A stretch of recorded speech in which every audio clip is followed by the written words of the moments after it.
তাতে না তাতে এটা সিম্পল রাইসটা বেশি ভালো লাগে, কাজু কিশমিশ ছাড়াও ভালো লাগে, ওটা আবার মুখে পড়ে। দুদিনে চালের মনে হচ্ছে ভাত খোলাবে না, হবে না, দুটো ভাত মানে আর দুটো ভাত বানাবো। এই ধরো 1 জন 2 জন 3 জন 4 জন, রনি 5 জন, পার্থ 6 জন, ভাবু 7 জন, জামাই 8 জন। জামা এখানে করে নিতে আসবে, ডাব্বায় দিয়ে দেবো, নিয়ে যাবে না। ওরে বাবা, যদি তুমি ঘুরে নাস্তা টাস্তা করে যদি বলো খাবো না, পার্সেল নিয়ে চলে যাবে, গিয়ে সবাই বসে একসাথে খাবে, চলবে।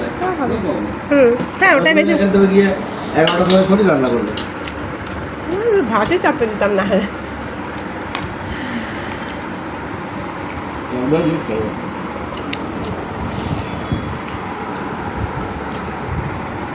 আটজন